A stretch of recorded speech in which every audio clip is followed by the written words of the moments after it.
Welcome back, people of the internet. In this video, I'm going to take my Subaru key and key fob and mighty morph them into one, so you don't have this big pain with a keychain. No, we don't want that. We want this. So in this video, this is going to be your new key with everything on here working except for that button, but it's not what we're talking about here. So to make this your new working key, there's only a few things you need to do. The first thing we're going to do is we're going to program this so the lock, unlock, and panic button works just like your old key. The next thing we're going to do is we're going to cut it. Once we cut it, it will work unless you have an immobilizer, which means there's a security system in your car and there's a chip on the inside of your old key that only that key and the duplicates will work for it. So last but not least, after it's been programmed and cut, we need to get the old mobilizer into this one. After that, everything will work. So first things first, let's get this programmed and cut.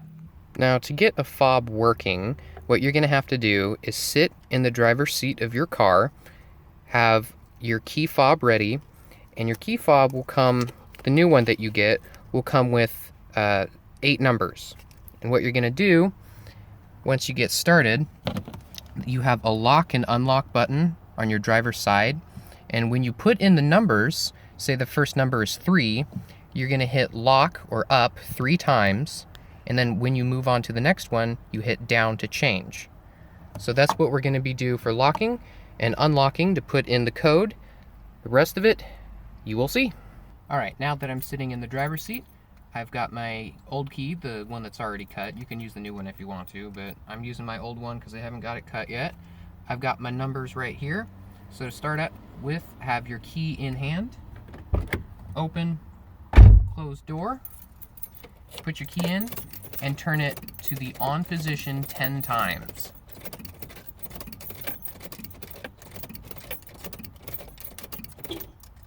There you go, you're going to hear that. And now you're going to go through the lock cycle.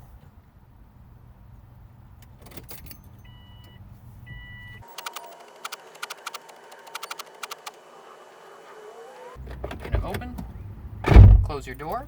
Now that we're done, we're going to hit lock and unlock. Pull it out, and you're going to hear it honk.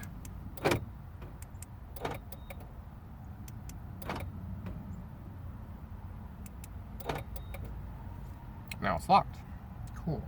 So now that my key is cut, I can use this as my primary key. Gets into the ignition, everything works. There's only one step that I have left because I have an 05 and anything 2005 and above has an immobilizer chip somewhere up top. Here's the original key. It's actually inside of here.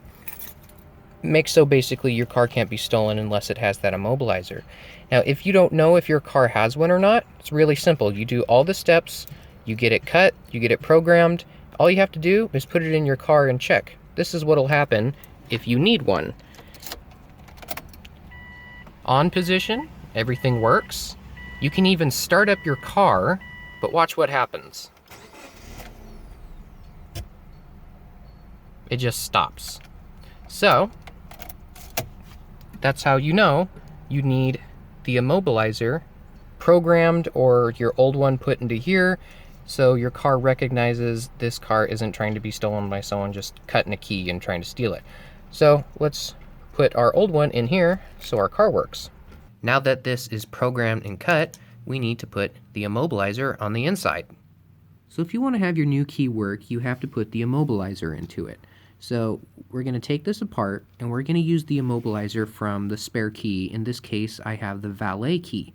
You can use this on any key that starts your car and works, so any of your old keys will work. I'm not going to use this one because I like this one and I still use it until I make this new one. So I'm going to use the valet key. So what we need to do for this one, all we need for this are 2 things. A small Phillips head screwdriver and a razor. The razor is going to open this up and we can get the immobilizer out of here. And on the new key, we just need that Phillips head to undo that small screw. So once the screw's out, you just have to get your finger in here, pop it open, and you'll have the number on the inside. I'm just going to cover that up. And also right here, that's the immobilizer that you're going to be replacing. This one already has one in there for whatever this is supposed to go to. So the easiest way to do it is to pop this one out and get the old one from your other key and put it in here, and everything will work perfect. So the one that's currently in here is just wedged in here. So I got a flathead, and I'm just gonna slowly pry this up until I can get it out. Now that I have it popped out, just gonna grab some needle nose and fish it out the rest of the way. And this is what it looks like once you get it out. Just a little chip. You can see on this side some metal right there. But this is what we're going to take out of the other key.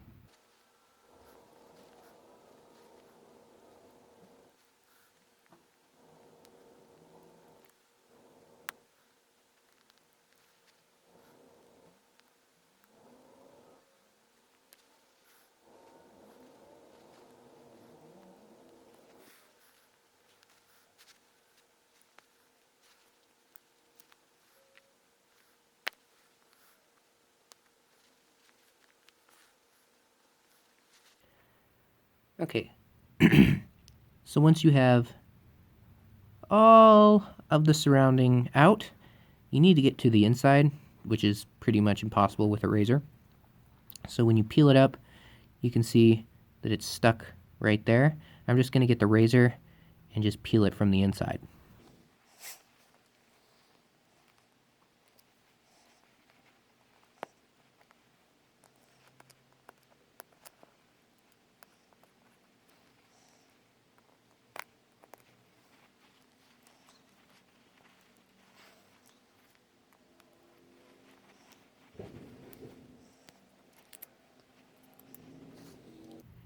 There we go. Now we are on the inside.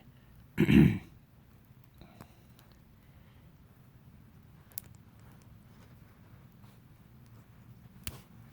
we go.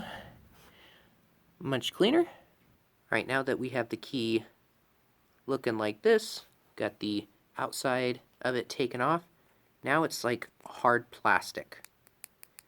So now we've got to cut this up a little bit and get this. So the way I figured how to do this, get a flathead and put it up here and start prying it out. There's a little tab up here on the top, right there. I just used my razor and pop that off. It's right there, but chop that off. Now I'm just going to take this and pry it apart.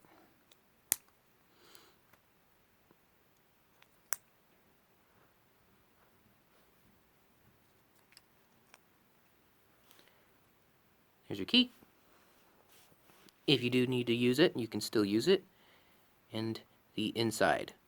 Okay, now that you have these two pieces, it's going to be inside this one, this big chunk right up in here. So use your imagination, get some pliers, get some your razor over here, which if you don't have one, I'll go ahead and link one below. These are really, really helpful. And yeah, break this apart and try to get on the inside. Okay, so the first thing I did was I bent this off, just cracks, comes right out. And next, you're left with this, and that little nub at the edge. So once I popped off the outside, that little nub that was hanging out, you can see the inside, and that's where the chip is. So now you just have to go around the edges. I'm probably just going to go around the edges that are already on here for the plastic, try to crack that up, and I should be able to get this guy out. So because this thing is actually glued to the plastic that's surrounding it, the best way to do it, for me, that I figured out, is just get an edge of a razor and get in between the plastic and the actual chip itself and just start working it in there, slowly cutting, not the plastic, but the glue that's holding it to the plastic, and just slowly go around. And then once you get enough, Then you can get needle nose and pry that off, slowly chip it off. You can also get a flathead and squeeze it down in there and just bend it and just start snapping pieces off. I got one side almost done, then I noticed it's just glued all the way around, so gotta get the rest of this. And just like that, got it out. Still a little bit of glue on there, but I'll deal with that later. So this is the one I got out, and this is the one that was in my new key. They're the same size, they're the same frequency, so this is going to be awesome upgrade. Okay, so now the last step is we have to put this one in our new key. So see how this slopes down a little bit right up here? That is going to be facing up and towards the key itself. So we're going to put this in like this, and you might have to wiggle it in, maybe get rid of some of the glue that's on there, but it will go in. It's the exact same size. See, it's already starting to go in. So I'm just going to work with this and make sure it's in all the way. All right, there it is.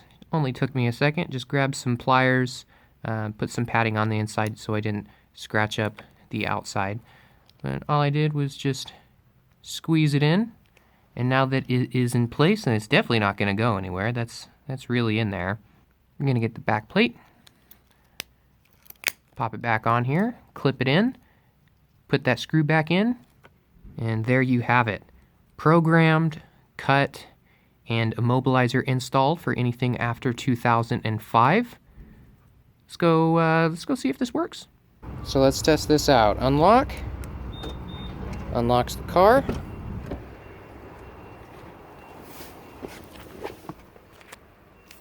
And let's grab the key, the ignition.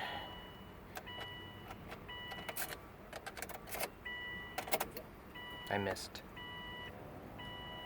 So on position works. And there it goes. Doesn't shut off because it's got the immobilizer in there. Waiting for pairing. And there we go. Alright, thank you for watching, guys.